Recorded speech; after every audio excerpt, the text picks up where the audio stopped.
before Christmas, and all through the house, not a creature was stirring, not even a mouse.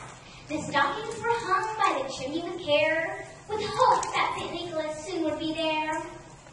The children were nestled all snug in their beds, while vintage of sugar plums danced and danced in their heads. With Ma her kerchief and I my cap, had just settled down for a long winter's nap. When out on the lawn there arose such a clatter, I sprang from my bed to see what was the matter. Away to the window I flew like a flash, tore open the fetters and threw up the sash. The moon on the breast of the new fallen snow gave the luster at midday to objects below.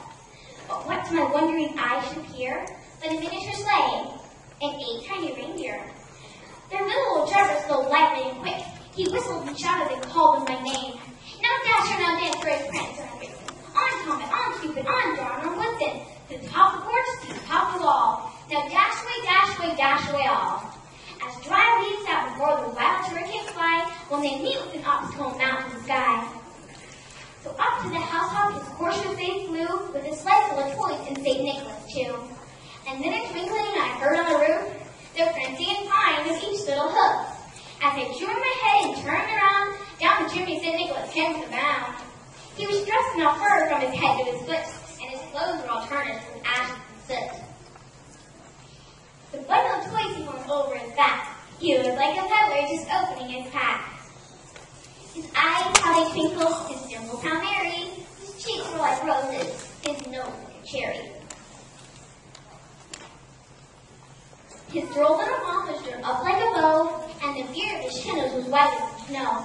The stub of his pipe still tight in his teeth, and the smoke encircled his head like a wreath. He had a broad little face and a round little belly that shook when he laughed like a bowl full of jelly. He was chubby and plump, a right jolly old elf, and I laughed when I saw him in spite of myself. With a wink of an eye and a twist of his head, soon gave me to know I had nothing to dread. He spoke not a word going right to his work, stole the stockings and turned with a jerk. Laying her finger aside of his nose, giving it off the chimney he rose. He sprang to his sleigh to his team, gave a whistle, and away they all flew up and down with a thistle. But I heard him exclaim when he drove out of sight, Merry Christmas to all, and to all a good night.